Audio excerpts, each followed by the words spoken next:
Bonjour Ubuntuit, vous allez bien? Écoutez, très fatigué parce que je sors beaucoup en ce moment, mais on peut dire que ça va plutôt pas mal. Et vous? Oh, c'est très bien, merci. Alors quoi de neuf? Alors en fait, je suis en train de me lancer dans une biographie d'Emmanuel Macron. Alors c'est beaucoup de boulot parce que c'est un vrai travail de recherche et Bah oui. surtout de déduction étant donné l'opacité du personnage. Mais c'est absolument fantastique ça. Du coup, vous allez nous parler de ça cette semaine pour votre dernière chronique avant les vacances. Non, non, c'est encore trop tôt, j'en suis vraiment qu'au début. Bon, vous pouvez quand même nous donner un petit aperçu des premiers chapitres au moins, non?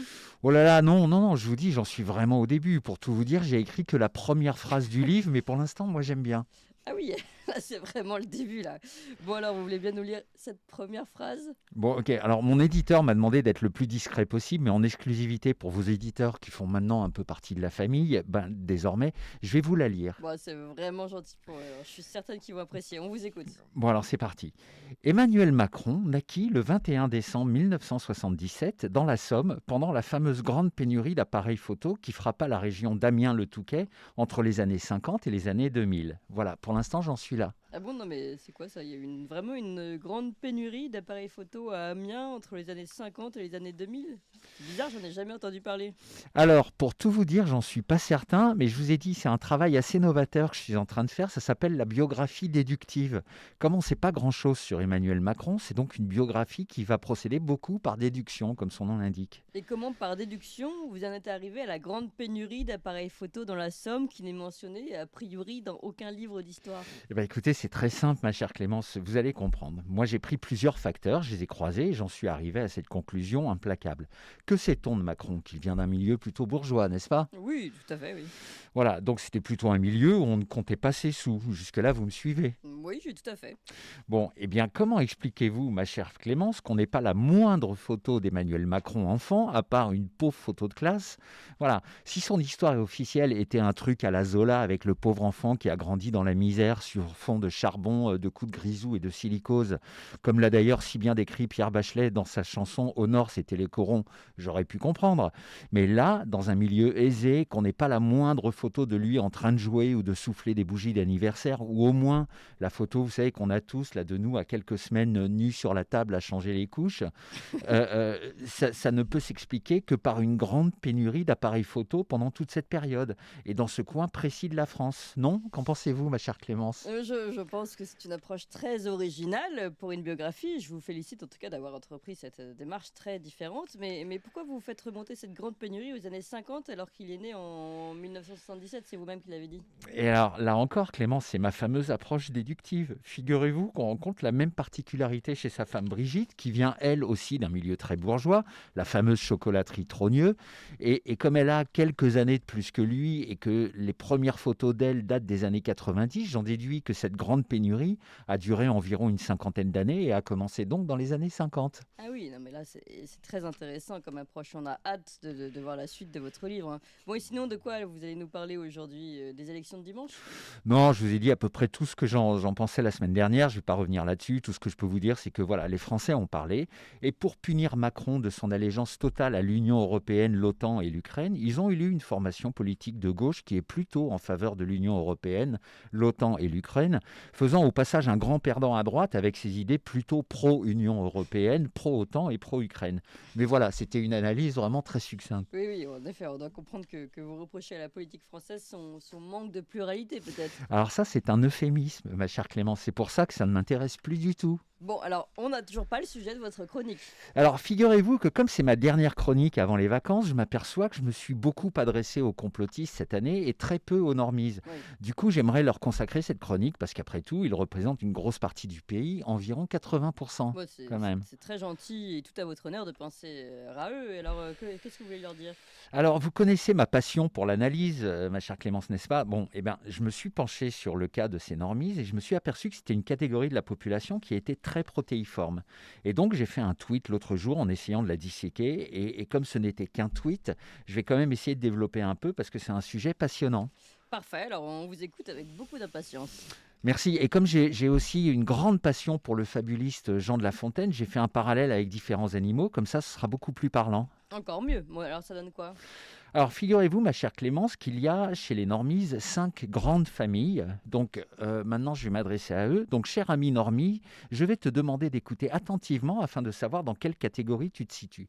C'est très important pour comprendre ton engagement politique, que moi, si je peux me permettre, je trouve assez surprenant, assez souvent surprenant et sans véritable logique, parce qu'en dépit de certains choix que tu fais, tu es rarement content des résultats, ce qui est, tu en conviendras, assez fascinant à observer.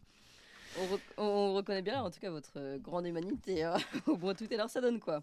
Alors, la première grande catégorie de la famille normie, c'est le pigeon, si on peut montrer à l'écran. Le pigeon, mais alors, c'est quoi les caractéristiques du pigeon? Eh bien, le pigeon, vous savez, c'est celui qui gobe tout ce que la télé lui raconte. Donc, c'est une personne qui considère que son cerveau ne doit lui servir qu'à exercer son métier et à remplir les nombreuses tâches administratives qu'on nous demande. Et pour tout le reste, il a totalement délégué son intelligence aux gens qui parlent à la télé, parce que justement, comme ils passent à la télé, c'est forcément qu'ils sont plus intelligents que nous. Donc, il faut les écouter. Donc, il respecte scrupuleusement ce que la fameuse télé lui raconte. Donc, il se fait avoir à chaque fois. Il tombe dans absolument tous les pièges. Dès qu'il y a une baise, c'est pour lui. Donc, lui, il est très important pour les politiques. Ça, il faut le comprendre, parce qu'on peut le convaincre très facilement à condition de le flatter et de le caresser dans le sens du poil. Donc, vous savez, Des plumes. voilà, ou des plumes. Donc, vous savez, toutes les phrases toutes faites à la con, là. Donc, j'ai parlé la semaine dernière du genre moi, vous savez, si je fais de la politique, c'est vraiment avant tout pour améliorer la vie de mes compatriotes, parce que je suis profondément bon et républicain. Bon, bah, ce genre de phrase, ça s'adresse principalement aux pigeons. Oui, ok, je vois très bien, c'est très intéressant. Alors, la seconde catégorie. Alors, le deuxième type de normie, figurez-vous que c'est le castor. Donc, Le voilà, castor. voilà, qu'on peut voir à l'écran. Donc, c'est une catégorie qui est assez récente, qui est apparue dans les années 80 et qui est devenue tellement répandue depuis que c'en est devenu l'une des forces politiques principales en France. Alors, quelles en sont les caractéristiques? Alors lui, son truc, c'est les barrages qu'il construit inlassablement depuis l'époque Mitterrand, parce qu'on lui a expliqué à l'époque que s'il ne faisait pas ça, Hitler allait revenir pour prendre le pouvoir en France. Alors comme le castor est avant tout bon et généreux, il ne veut pas que Hitler prenne le pouvoir en France. Du coup, dès qu'on agite cette menace devant son nez, il utilise frénétiquement, vous savez, ces petites incisives pour découper des morceaux de bois afin de créer un très joli barrage. Et au fil des années, il est devenu extrêmement efficace, comme on a d'ailleurs pu s'en rendre compte dimanche soir. Donc voilà, c'est un animal très attachant pour lequel moi j'ai beaucoup de tendresse, parce qu'il arrive à compenser son intelligence assez limitée, il faut bien le dire, par une énergie remarquable. Vous savez, Clémence, la nature est merveilleuse, elle a tout prévu, absolument tout. Ouais, c'est vrai que c'est génial vu comme ça. Et ensuite, alors qu'avons-nous comme troisième catégorie? Alors, bien évidemment, ensuite, nous avons le mouton, ma chère Clémence, Ah donc bah voilà, qu'on oui. peut voir. Le mouton, c'est le sous-groupe le plus représenté chez les normies. Ah d'accord. Alors quels sont ces traits principaux de caractère? Alors, le mouton, lui, c'est le plus consensuel, parce que lui, ce qu'il recherche avant tout, c'est être bien confortablement installé dans tous les courants majoritaires, et rien ne lui fait plus peur que de se démarquer du reste du Hmm. troupeau. C'est d'ailleurs celui qui, par exemple, se fait régulièrement avoir à l'expérience de H. Alors pour nos auditeurs, vous pouvez peut-être nous rappeler ce que c'est que l'expérience de H. Oui, oui, tout à fait. Alors en fait, c'est une expérience dans laquelle on met 10 personnes dans une pièce. Alors il y en a 9 qui sont complices et la dernière est innocente. Et Hmm. on montre deux traits, vous savez, des trucs. Et il Oui. y en a un qui est nettement plus grand que l'autre et on demande lequel est le plus grand. Hmm. Et les 9 complices désignent le plus petit trait comme étant le plus grand. Et quand arrive le tour du 10e, il va lui aussi désigner le plus petit trait, juste parce qu'il a une peur panique d'être le seul à avoir un avis différent. C'est fascinant à observer. Donc le mouton, c'est ça. C'est lui qui porte le masque tant que c'est majoritaire, qui se vaccine quand on lui dit, qui met sur son profil Facebook tous les drapeaux de toutes les tendances médiatiques du moment.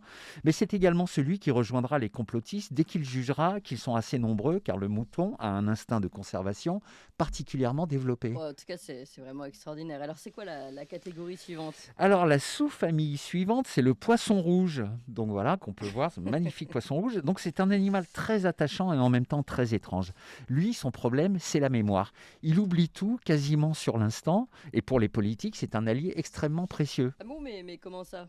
Alors, je vous prends un exemple. Hmm. Vous, ma chère Clémence, qui Oui, êtes également une vilaine complotiste très subversive, il paraît. vous avez remarqué comme moi que ces derniers mois, on a été arrosé en permanence, tout ça dans une ambiance extrêmement fraîche, pour ne pas dire froide, et un ciel gris foncé, n'est-ce pas? Oui, bien sûr. Eh ben pour le poisson rouge, pas du tout. Il a complètement oublié qu'il s'est gelé les couilles tout l'hiver et comme tous les mois, BFM lui explique qu'on vient de battre des records de chaleur, il y croit, il s'en fait le plus fervent avocat. Et il a aussi oublié qu'on lui a mis bien profond avec la couche d'ozone, que dans les années 90, le JT de France 2 lui expliquait qu'il n'y aurait plus les Maldives en 2000, qu'on skierait plus en 2020, etc., etc. Donc chaque fois, sur chaque sujet, il découvre la vie. Et quand par exemple, on va nous faire la prochaine pandémie avec le vaccin qui va avec et qui sera efficace à 95%, il aura complètement oublié qu'on l'a déjà pris pour un con en 2020-2021 avec exactement la même recette. Ah oui, oui, mais c'est quand même un animal très particulier quand même. Alors, et le dernier sous-groupe, c'est quoi? Eh bien, figurez-vous que c'est l'autruche, le dernier sous-groupe, voilà, Alors, magnifique, pourquoi l'autruche? magnifique autruche. Alors, parce que lui, il est un peu plus lucide que les autres et il sent bien qu'il est en train de se prendre des grosses douilles sur à peu près tous les sujets, mais il préfère ne rien voir. Mm. Donc lui, tant que ça pète pas, il préfère rester dans le confort douillet de son quotidien, entre le boulot, sa famille, ses amis, ses divertissements Il est télévisés. un peu plus malin que les autres quand même, en Un fait. peu plus, mais il ne veut surtout pas savoir des choses dérangeantes parce Mm. qu'il a très peur que tout ça vienne perturber le fragile équilibre qu'il a réussi à créer. Du coup, tous les matins, il avale une pilule bleue en même temps que son café et il va vivre sa vie un peu comme le mec, vous savez, au début du film là, de Truman Show. Oui, mais en même temps, lui, il dérange pas personne en fait, si? Bah alors, moi, je trouve que c'est le moins pardonnable parce que tous les autres ont l'excuse d'une certaine forme de naïveté, voire carrément de stupidité. Mais lui, il a compris la plupart des choses et il veut juste pas les voir. Donc, Ah c'est oui. une forme de lâcheté que personnellement, je trouve bien plus grave que la bêtise. Je comprends, mais alors dites-moi, j'ai bien compris qu'il y avait des grandes familles dominantes chez les normies, on les a vues, elles sont charmantes, mais se peut-il qu'on trouve des personnes qui cumulent plusieurs caractéristiques de plusieurs de ces groupes? Parce que moi j'ai déjà rencontré ça par exemple dans ma vie. Mais bien sûr, Clémence, et c'est ça qui est beau, on peut retrouver certains traits de différentes familles et tout est une question de dosage, ce qui fait que c'est le pourcentage chez les normistes de chacune de ces caractéristiques qui en fera un personnage unique. Donc là, par exemple, je vais vous en présenter un. Donc nous avons le poitruche, donc, qui est une espèce de mélange entre le poisson rouge et l'autruche. Et en fait, ce qui en fait une des catégories les plus Ah bah confortables ouais, qui soit, c'est parce que génial. voilà, parce que non seulement il oublie tout, mais comme en plus il veut rien voir, il vit en permanence dans une espèce de petit confort Donc ouaté. les rares fois où il se rappelle, hop, il se dépêche d'oublier. Voilà, exactement. Maintenant que vous le dites, j'en connais quelques-uns, hein, des poitruches. Voilà, donc, ou sinon, vous avez la photo suivante, c'est le caston. Donc, lui, il est un peu castor et un peu mouton. Donc, lui, s'il voit que plein de gens font barrage, il va pas se poser de questions et il va faire barrage.